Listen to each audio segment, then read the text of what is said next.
Uomba uchukua samaki wote vipi? Lazima nichukue wote kwa sababu gani? Sababu nipata dogo uzembe wako wewe. Umeelewa? Niwaje sipata samaki wadogo kama lazima nichukue wote ili tunakonesha ugumu wa kazi.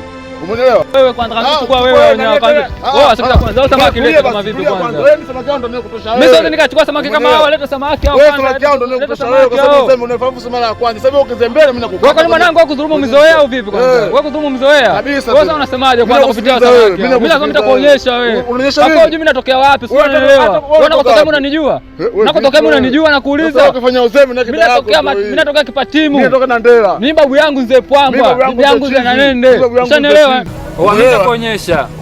Baridi. Nitakuonyesha. Na mimi nitakusukuza kwenye maji kesho kwenda bichi. Usionyeshe mimi ndio kusukuza live au vipi? Sasa mimi nitakuonyesha. Alafu hujui mimi natokea wapi? Mimi natoka yani mimi mjukuu Mzee Pwambwa. Sasa nikwambie kitu. Niambie wewe mwenyewe. Yaani katika maisha yako. Maisha yako wewe. Usimdharau mtu usio mjua. Umeelewa vizuri? Wewe unafanya uzembe. Mimi lazima nikuonyeshe. Hapo hujui mimi nakotokea, mimi natokea wapi?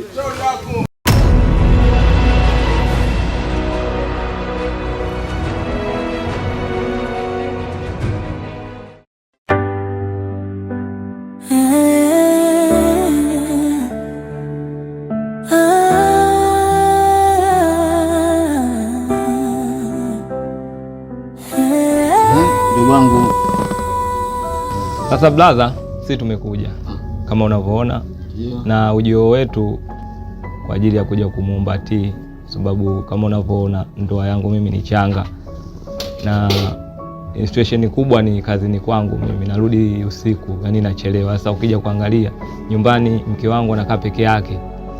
Kwa hiyo ombi langu, aidha ombi letu sisi tunamhitaji T tukakae naye. Ni sawa, lakini huyo T ambaye unamzungumzia wewe, yani ndio unaweza kusema kwamba ndio kiungo cha hapa nyumbani. Umeelewa? Isitoshe mke wangu vile mwana na mtoto mdogo, na yule T kidogo ndo anamsaidia kufua, kwenda kisimani, senti moja hata kupika na nini na mengine yanaendelea. Sasa leo hii mdogo wangu ukiniambia uje kumchukua T uondoke naye wewe, mimi nimeona utaniachia yani majonzi makubwa sana, sababu kama nilivyokueleza kuonekana mke wangu na mtoto na mwingine. Sasa hii kwa upande wangu mimi naona kama haipo sawa. Kaka, najua kama ulivyosema T ni kiungo hapa nyumbani, lakini hebu jaribu kuangalia upande wa pili. Niangalie na mimi mdogo wako. Naomba ongea na shemeji basi niweze kupata hiki kitu ambacho tulichokijia mimi na mke wangu. Au unasemaje mke wangu? Ni kweli shemeji, tunamuomba mtoto. Kwa maana mume wangu anarudi usiku sana, na afu pale mgeni. Sielewi chochote pale. Sawa, mimi sina lengo kumkatazia yule mtoto. Unaelewa, sababu mtoto wangu mimi ni mtoto wenu pia. Lakini mimi nakuja kuangalia nini, nikija kufikiria mambo ya hapa nyumbani kwa mke wangu peke yake hatoweza. Umeelewa? Na mtoto anabadili yule mtoto tunategemea kwa kifupi hapa. Hiyo kama ingine Luku mnake unamwona hapa yupo kwa sababu mimi nipo hapa nyumbani. Lakini nikishatoka naye katoka. Kwa hiyo harakati za hapa peke yake mke wangu anakuwa hawezi. Na ndio maana nasema ni kwa hiyo itakuwa vigumu kidogo.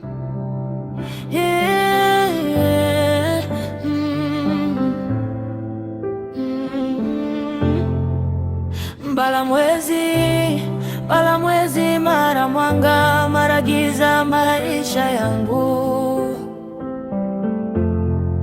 yamekuwa kama ndege na hangaika, sina pa kutua.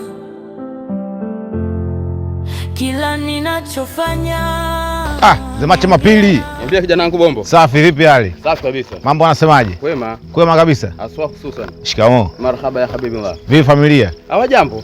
Naona upo. Tupo. Baba kizaa chema. Kizaa chema tena. Vipi? Bana Faza. Ndio. Mimi nahitaji tuongee kidogo. Haina shida.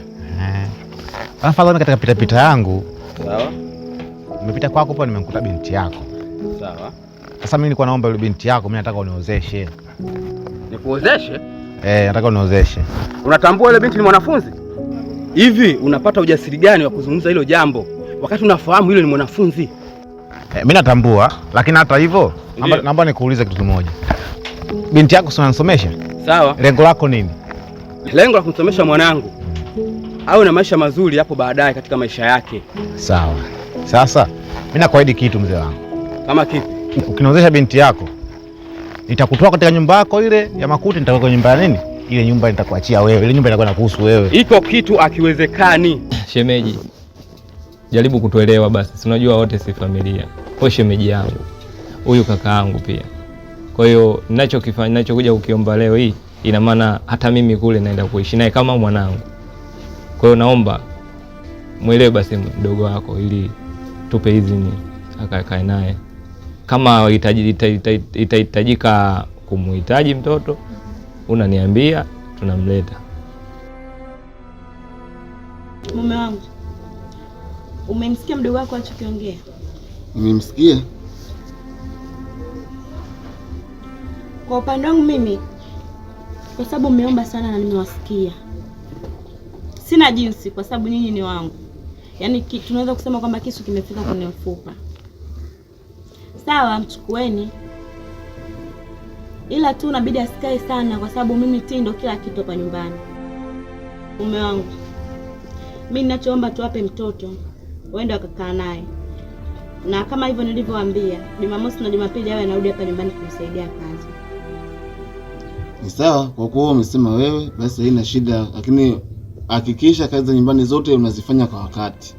Si mimi natoka kwenye pika zangu nafika hapa hujapika, si mara hivi, maana hivyo ndio tutakuja kukosana. Kama unasema mwenyewe unaweza kuhitimu kazi hapa nyumbani, basi mimi sina tatizo. Cha msisitizo tu, ninachotaka nasisitize kuwa naruhusu mchukue mtoto, ila naomba mlimlee malezi ambayo yalikuwa kamili.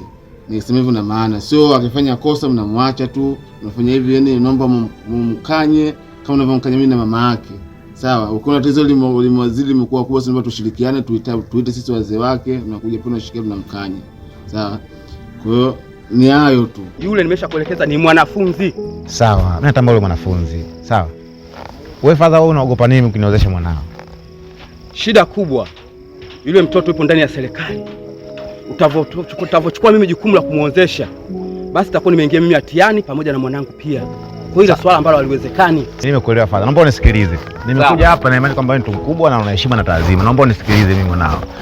Mimi lengo la kumuoa mwanao, maana kwanza ni kwamba nitakuachia ile nyumba. Itakuwa ya kwako. Na la pili, umeona bwana, nitafanya kila kitu kupitia upande wa serikali. Wewe hautawajibika na kitu chochote kupitia serikali. Vyote mimi. Kama pesa nitatoa mimi, kama kesi nitawajibika nayo mimi. Naomba unielewe mzee wangu, ni Jumapili. Hebu rudia hiyo sehemu, umesema kuna nini na nini? Nimekwambia hivi. Ndio. Utakaponiozesha mwanao, sawa, basi kuna 100% ile nyumba nitakuachia wewe na fedha mimi nitakupa. Na kuhusu serikali wakikufuata au mtu yote akifuata kupitia mwanao, eti kwa sababu mwanafunzi, jukumu leo tunachie mimi. Sasa hivi watu wanafuata pesa. Nyumba ndio ile nyumba ile pale ile. Ile nyumba ile kuachia wewe lazima. Ile atachokuomba zingatia. Mimi nahitaji uniozeshe mwanao. Ishi katika maisha ya kileo. Nyumba gani ile inakuchujiwa si hivi na hivi? Nyumba ile pale nakuachia. Sawa, umezungumza mazuri tu, isipokuwa kuna jambo moja hivi. Hebu niachie muda kidogo. Sawa, niachie muda kidogo. Tutakuja kulizungumza kuhusu hili swala, lakini ngoja nilifikirie. Mdogo wangu, ninachoomba tu kwamba ishi naye T kama mwanangu. Akikosea umkanye. Sio uniogope mimi kwamba eti nikimpiga mama yake ataniona hivi au dada atanichukulia hivi, hapana. Yule ni mtoto kama watoto wengine na anakosea. Kwa atapokosea naomba umkanye. Sawa, haina shida, nimekuelewa kuhusu hiyo. Hayo ndio unaokaa naye muda mwingi. Huyu yeye anarudi saa 6 huko usiku kutoka asubuhi, kwa yeye amuone. Kwa anapokosea muda mwingi wewe ndio unaokuwa unamuona. Kwa naomba unikanyie mwanangu ili aishi kama alivyokuwa anaishi hapa nyumbani, asijidekeze kusema labda yupo mbali na sisi. Sawa, nimekuelewa. Timu mwenyewe iko wapi? Hata sijui. Eti! Abe. Njoo kwanza.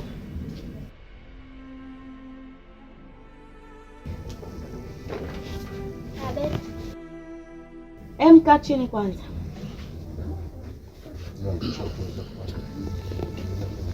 Ti, mako mdogo na baba yako hapa wamekuja kukuomba ili ukakae na mama yako mdogo kule. Yeye ni mgeni, hajazoea mazingira. Inabidi ukakae naye na pia utaenda kusoma kule kule. ila Jumamosi na Jumapili utakuwa unarudi hapa nyumbani kuja kunisaidia kazi ndogo ndogo. Sawa, nakuelewa. Haya, kwa hiyo hapo ukapange nguo za kwako za muhimu na uniform zako, usisahau madaftari. Sawa. Ili uondoke nao.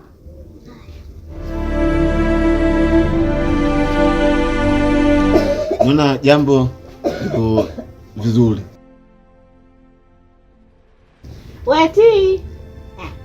Basi subiri kwanza nikamwandae, maana nikisema nimsubiri huyo hapo mtaondoka jioni hapa. Anaponiangalia akasema anamwacha.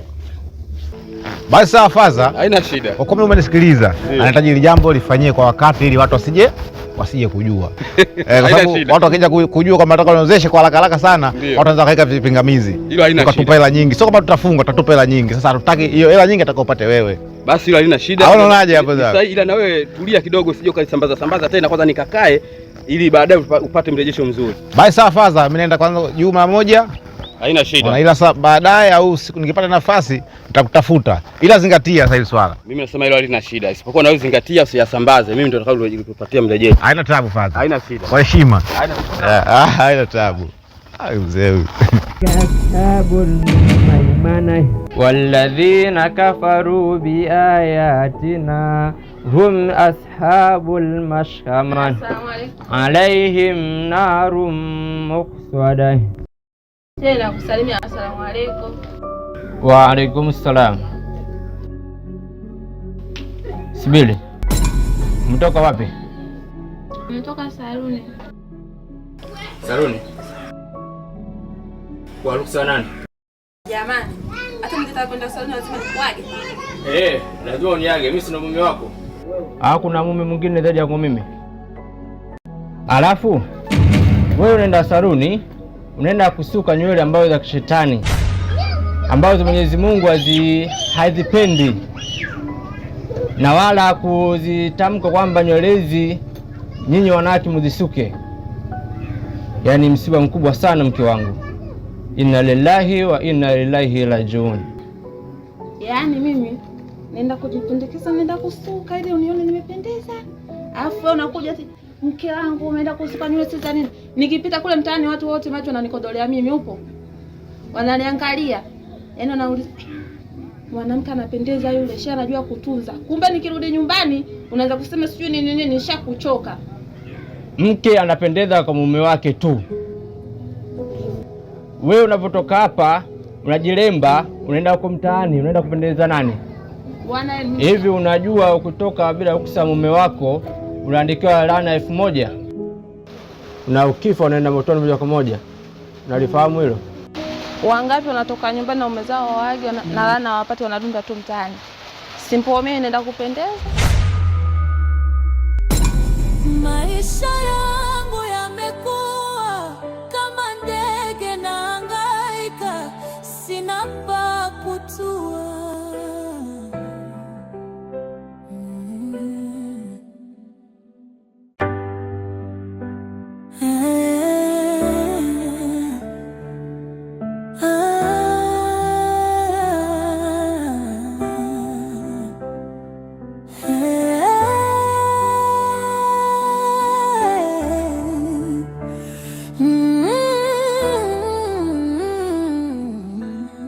Papa. Papa. Oi. Mani Wizo. Nakuja familia. Maisha yangu yamekuwa